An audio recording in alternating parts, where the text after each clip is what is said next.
What's up, guys? We're back. Day 2 of the refret. We got a homemade neck jig that Joe had made a while back. We got the neck set up in there.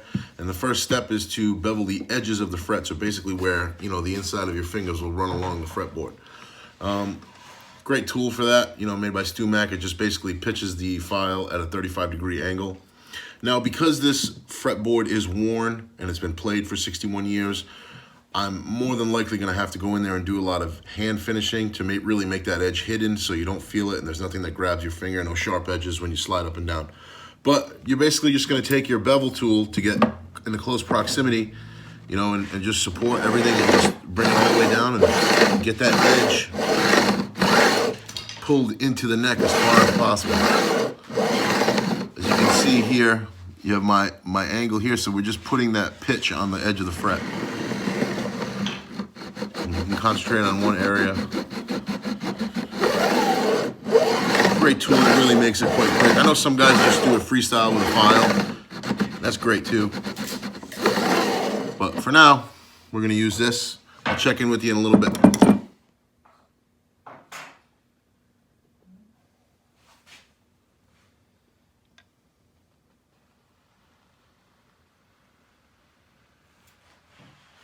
So here's just a quick insight to what this tool actually does. This, if you look at the file, it basically will give you your rounded fret edge. And it follows the flat tops on the frets, which are essentially all even. So, you get a clean finish. We got them done. Like I said, the rest is going to be some hand shaping, which is not a big deal. Now we're gonna lightly level with, what are we gonna do, 320, Joe? Because we said everything looked pretty... real close. Yeah. I don't think we need 220. We'll go with 320. Yeah, so we'll check it out in a minute. All right, guys, so we got the fretboard taped off. Now, Joe, explain to the guys what we're doing with the black magic marker. What is that gonna tell us? It's going to let us know which one is high and which one is low, because what we're using, the sander, is perfectly straight. And so you're going to start knocking off the highs. And that's a good indication of how much you've got to go to get them all. You just want to really minimize it and maybe just kiss off the very top of each fret, ideally. And then you're in. You get a level board. Yeah, so we're going to mark all these with a black marker. And essentially, an ideal situation is we take a sanding block that is 7 1/4 radius, the same radius as the fretboard. And if we were to run that all the way down these frets and all of that black was touched, then that means we got a level install and a level fretboard, and then our job is really just in the crowning and the rounding of the edges, correct? That's it, brother. All right, so I'm going to mark all these up and I'll make a couple passes. I'll show you guys what we get into. All right, so we have all the frets marked. The tops of them are black. All right, so that essentially gives us all the frets, same designation, same height. Now we have a 7 1/4 sanding block with a piece of 320 glued to it. And we're gonna just skim down them and see what we get. Okay, now just give them an indication of what a couple passes and how you start knocking it off. Okay, so that one's fully touched. This one is still, the second fret is still a little black, so that would indicate a low spot.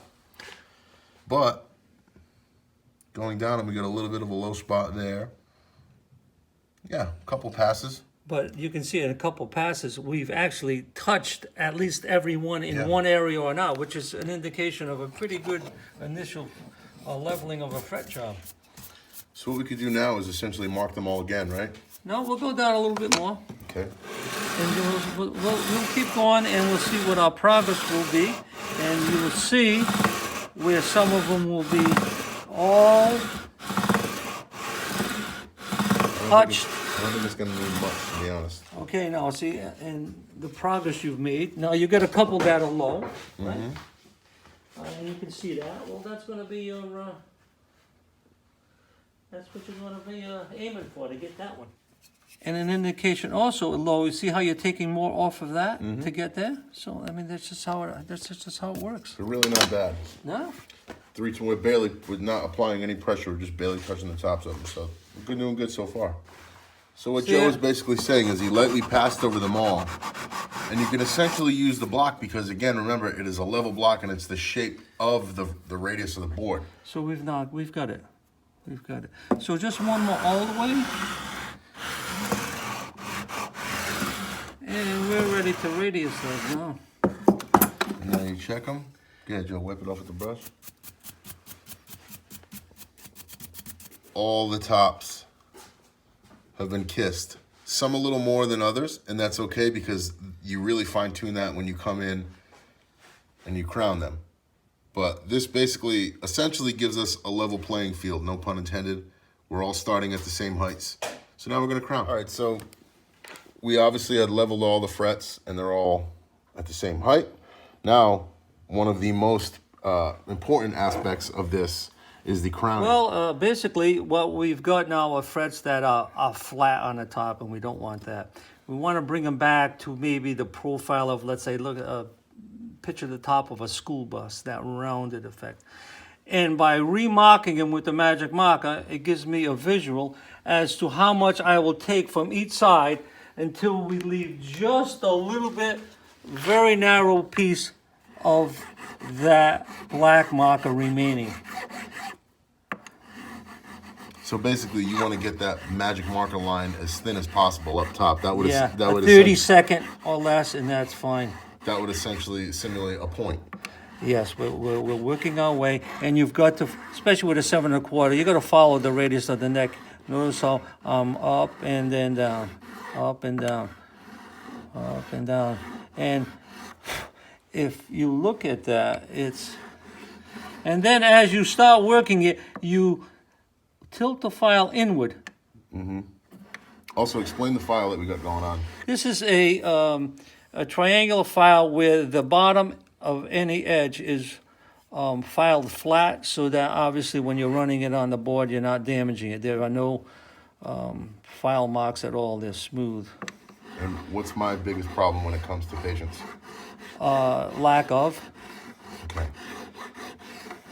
But we're always working on a project, one way or the other.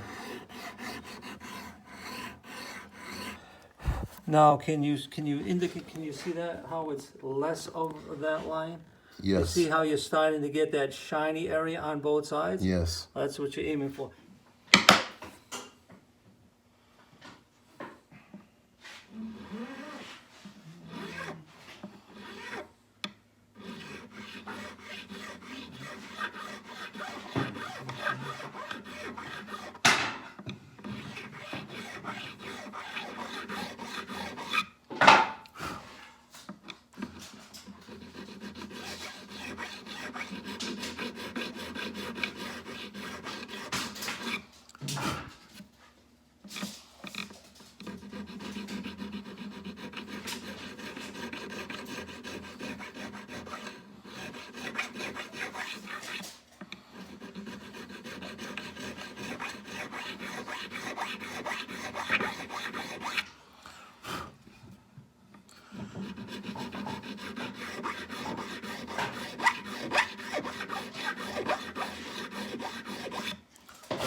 Fret breakaway and proper crowning, and how much it impacts the intonation, the player, the note, the sustain, and the clarity of a note that comes off the guitar.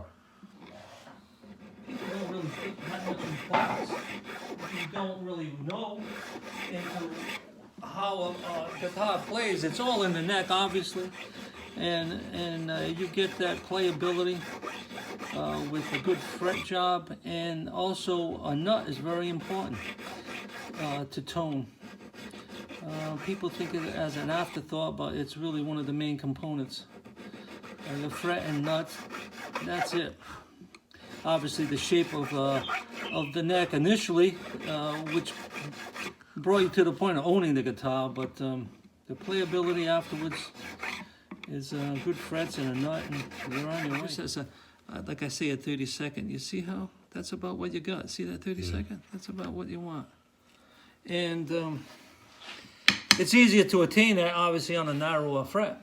Yeah, Yeah, instead of, I'm not, this is obviously not a super jumbo 6,000. It's actually easier fretting a narrow fret than a wide fret because So much surface. yeah, so much surface, and then you really want to get that crown to be in the middle, and so you have to pay a little bit more attention to your equal filing on each side to get that crown Oh, I as see close what as you can to I the see what middle. you're saying, because you have less of an area to mess up too. Exactly. Exactly. I gotta say though, these are going pretty well so far. I'd say so.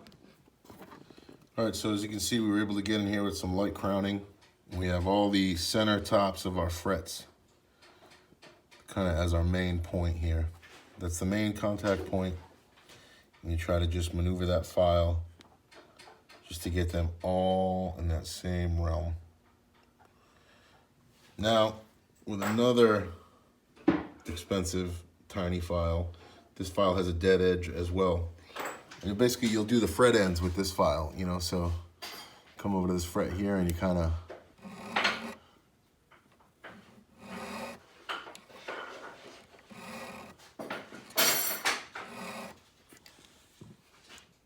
round that edge over so you get a nice smooth finish, nice smooth contact point. You're not chopping up your hands. So I did that one just to show you. And we're gonna keep going. Next step. Okay guys, so we also came in with a sanding stick and just kind of smoothed out those file marks from the crowning. We did our edges, shaped them over, basically rounding them over. Now we're gonna come in with some 600 grit sandpaper and do the same kind of process as the sanding stick. Then we're gonna go over it with steel wool. I'm gonna take the tape off, we're gonna check it out.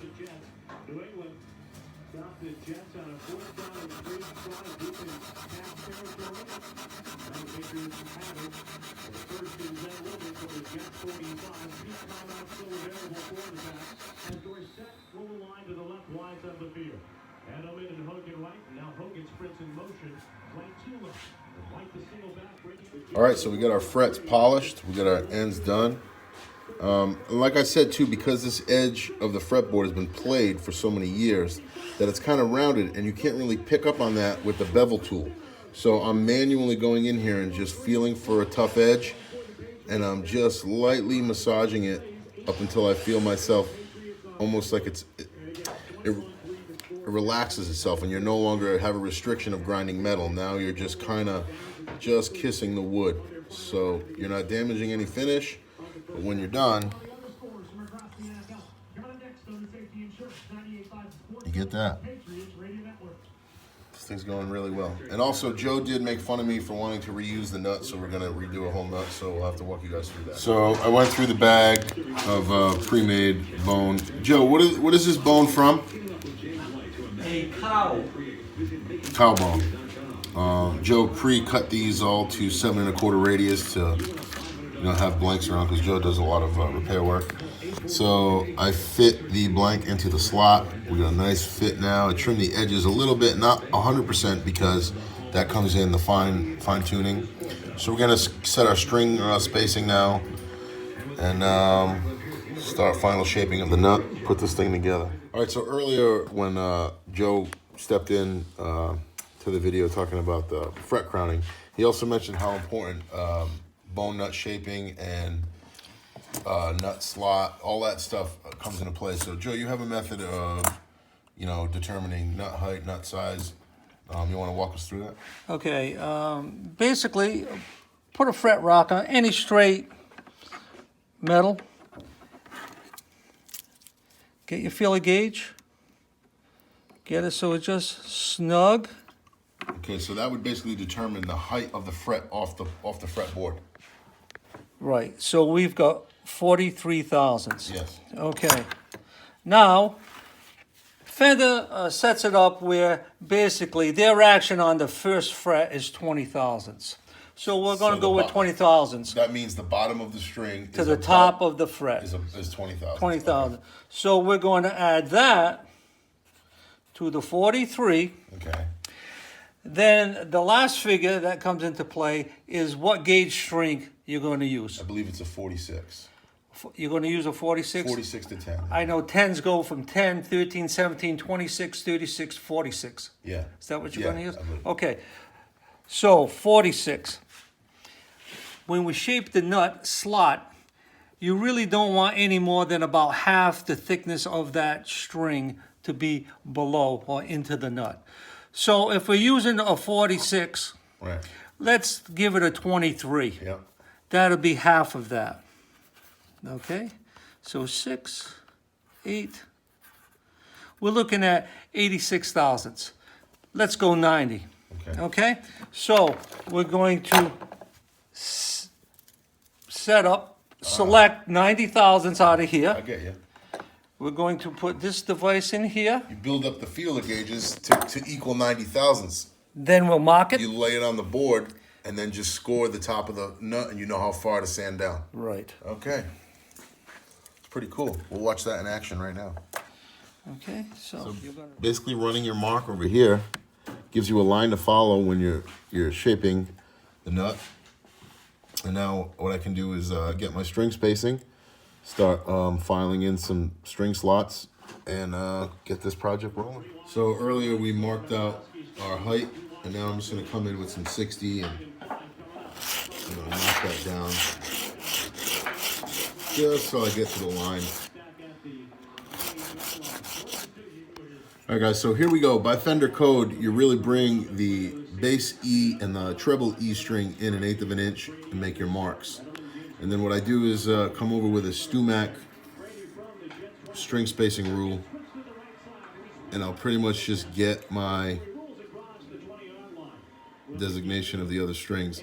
I scored those with an X-Acto knife, cut a preliminary slot just to know what I'm working with. And now we're gonna shape the slots for the string size, get this nut glued in, finish shape it, string this up and play it.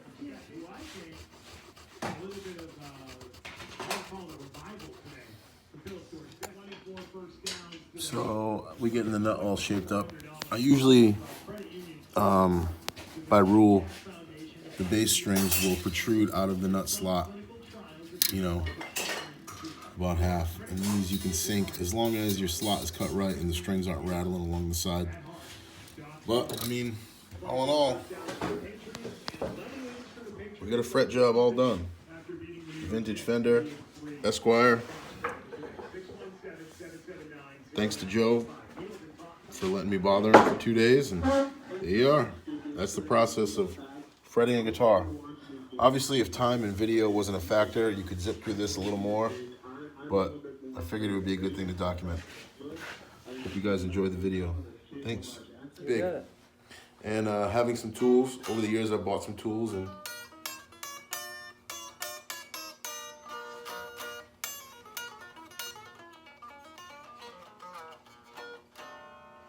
sounds great. And I didn't go with the jumbo frets either. I'm happy. Joe just got finished with this build. You want to talk about it a little bit? Sort of ripped off Paul Reed Smith somewhat in the design, but it's mahogany neck and body, and a buckeye barrel top. As you can see, it's a beautiful grain. Plays very well. It's all Dove fret markers, gold pearl, and Gibson pickups, burst bucket 2, and that's about it. What's the fingerboard made out of? Fingerboard is quarter sword Macassa ebony, very stable, beautiful wood. And these were actually, the top of this was 2 pieces that you actually made it together, correct? Yes, yes. Wow. So there you go. It's a screamer. Plays great. So yeah, guys, we just messing around with some guitars. Like I said, we got the Esquire refretted. It's playing great. Really realize how big the neck is now when you have some normal size frets in there that aren't worn out. I hope this video, good size, right? Yeah. I hope this video was informative and you guys could take something away from it, whether just watching a refret or maybe wanting to take on a refret, under the supervision of people who know what they're doing. That always helps. But yeah, thank you guys so much for tuning in. If you want, like, share, subscribe, leave a comment down below, comment about this video. But I appreciate everybody. Have a good one. Peace. Gear. This gear. It's like a ring and pinion gear. And